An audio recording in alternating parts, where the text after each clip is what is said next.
आइए जानते हैं आज के प्रमुख अंतर्राष्ट्रीय खबरों को। पहले एक नजर हेडलाइंस पर। रूस से तेल नहीं लिया तो वर्ल्ड इकोनॉमी पर पड़ेगा असर, इंडिया ने यूक्रेन को समझाई गणित। 200 यूनिट फ्री बिजली, पुरानी पेंशन योजना और संविदा शिक्षकों का मानदेय बढ़ाएंगे, महबूबा मुफ्ती के घोषणा पत्र की बड़ी बातें। आरएसएस की बीजेपी को सलाह, 90 सीटों में से 60 पर उतारे गए उम्मीदवार। पुणे में निजी कंपनी का हेलीकॉप्टर क्रैश, 4 लोग घायल। कैदियों को बंधक बनाने वाले 4 आतंकियों को रूसी स्नाइपर्स ने एक-एक कर किया ढेर। अमेरिकी राष्ट्रपति चुनाव की दौड़ से पीछे हटे निर्दलीय उम्मीदवार रॉबर्ट कैनेडी। अमेरिकी कंपनी ने इन्फोसिस पर किया मुकदमा, लगाया गंभीर आरोप। इंस्टाग्राम पर आयशा टाकिया की वापसी आते ही ट्रोल्स को दिया मुंहतोड़ जवाब। और निकोलस पूरन ने तोड़ी साउथ अफ्रीका की होप, वेस्टइंडीज की 7 विकेट से धमाकेदार जीत। यूक्रेन की यात्रा से लौटे पीएम मोदी ने राष्ट्रपति व्लादिमीर जेलेंस्की को भारत आने का न्योता दिया है। जेलेंस्की ने भी भारत आने की बात पर खुशी जाहिर की है। उन्होंने कहा है कि उन्हें महान देश की यात्रा करने में खुशी होगी। पीएम मोदी ने विदेश यात्रा के दौरान रूस के साथ युद्ध पर समाधान की बात कही। इस दौरान यूक्रेन के साथ कुछ बड़ी डील पर भी हस्ताक्षर हुए।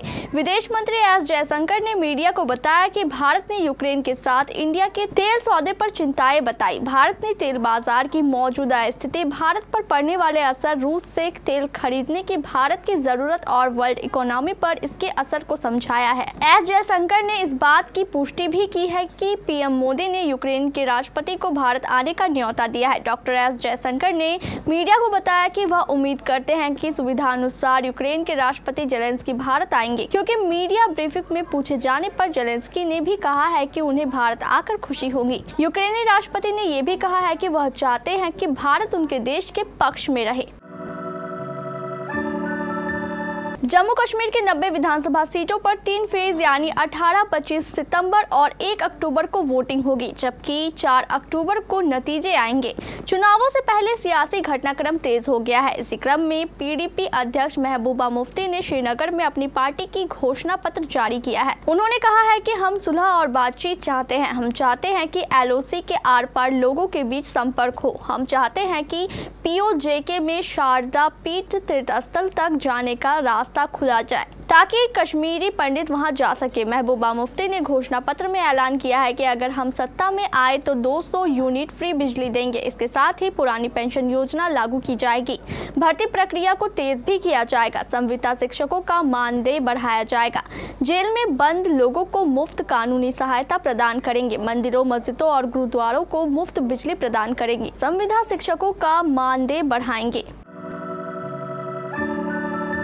बीजेपी की राष्ट्रीय चुनाव समिति की बैठक में 2024 के विधानसभा चुनावों के लिए सभी 90 सीटों से उम्मीदवारों के पैनल को अंतिम रूप दे दिया गया है। राष्ट्रीय स्वयंसेवक संघ यानी आरएसएस की सक्रिय भूमिका और उम्मीदवारों के चेहरे में नए चेहरे को तरजीह देने की खबरों के बीच यह बैठक काफी अहम मानी जा रही है। भाजपा की इस बैठक में कई मौजूदा विधायकों और मंत्रियों के टिकट कटने की संभावना जताई जा रही है। सूत्रों के अनुसार आरएसएस ने अपने सर्वे में और रणनीति के आधार पर लगभग 60 सीटों पर नए चेहरों को उतारने का सुझाव दिया है, खासकर उन सीटों पर जहां भाजपा पिछले 2 चुनावों से जीत दर्ज कर पा रही है। हालांकि भाजपा जीतने वाले फॉर्मूले पर टिके रहना पसंद कर रही है।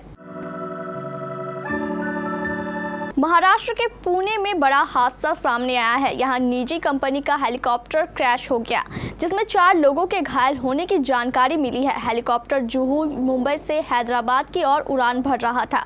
पुणे के पुलिस अधीक्षक पंकज देशमुख ने हाल ही में हुए हेलीकॉप्टर हादसे की जानकारी दी। हेलीकॉप्टर का नाम AW139 है और यह ग्लोबल वैक्ट्रा कंपनी का है। हेलीकॉप्टर जुहू से हैदराबाद की ओर उड़ान भर रहा था।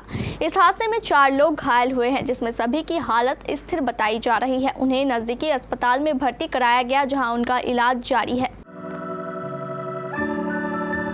रूसी स्नाइपर्स ने जेल की घेराबंदी करके जेल सुरक्षा कर्मियों को बंधक बनाने वाले 4 कैदियों को मार गिराया है। इन चारों कैदियों का आतंकी संगठन इस्लामिक टेस्ट समूह से संबंध होने की भी जानकारी सामने आई है। एक समाचार एजेंसी के हवाले से कहा गया है कि वोल्गग्राड क्षेत्र में रूसी नेशनल गार्ड के विशेष बलों के स्नाइपर्स ने 4 सटीक शॉट्स के साथ 4 कैदियों को मार गिराया। उन्होंने जेल कर्मियों को बंधक बना लिया था।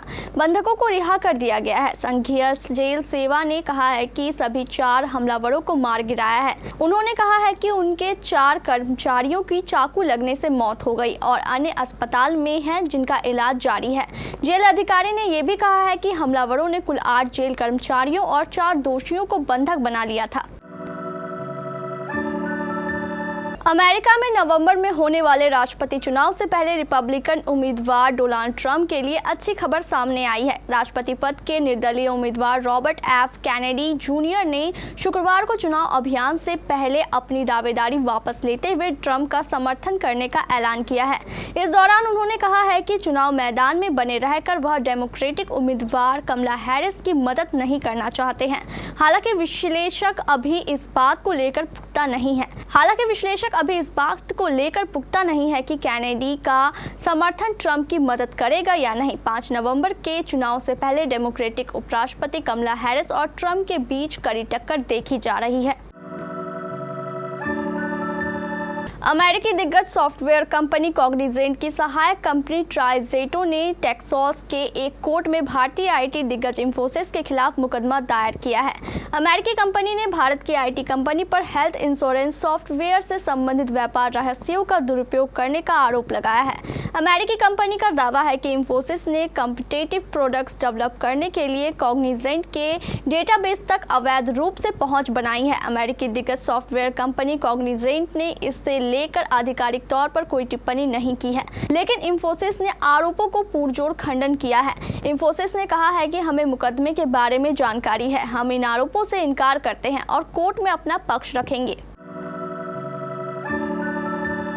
एक बार फिर आयशा टाकिया चर्चा में आ गई है। सलमान खान के साथ वांटेड में काम करने वाली आयशा टाकिया ने हाल ही में अपना इंस्टाग्राम अकाउंट डीएक्टिवेट कर दिया था, मगर अब कुछ घंटे बाद उन्होंने अपना इंस्टाग्राम अकाउंट रीस्टोर कर लिया है। शुक्रवार को आयशा टाकिया ने भारी ट्रोलिंग के बाद इंस्टाग्राम छोड़ दिया था। उनका अकाउंट सर्च करने पर शो नहीं कर रहा था, मगर शनिवार को एक बार फिर उन्होंने वापसी की, साथ ही ट्रोलर्स को जवाब दिया, जहां उन्होंने सलीके से अपने खास अंदाज में ट्रोल आर्मी की बोलती बंद कर दी। वेस्टइंडीज ने निकोलस पूरन और स्टाई होप की पारियों की मदद से शुक्रवार रात खेले गए पहले टी20 मैच में साउथ अफ्रीका को 7 विकेट से हरा दिया। पूरन ने इस मैच में अपना रौद्र रूप दिखाया तो होप ने अपनी बैटिंग से साउथ अफ्रीका की उम्मीदों को चकनाचूर कर दिया। साउथ अफ्रीका ने पहले बल्लेबाजी करते हुए 7 विकेट खोकर 174 रन बनाए। वेस्टइंडीज ने 3 विकेट खोकर ये लक्ष्य हासिल कर लिया। इस जीत के साथ वेस्टइंडीज ने 3 मैचों की सीरीज में 1-0 की बढ़त ले ली है। पूरन और होप दोनों ही अर्धशतकीय पारियां खेली। साउथ अफ्रीका के लिए ट्रिस्टन स्ट्रब ने भी अर्धशतक जमाया और वह इस मैच में सबसे ज्यादा रन बनाने वाले बल्लेबाज रहे। ये ब्लायर लारा स्टेडियम में चेज करते हुए हासिल की गई सबसे बड़ी जीत है।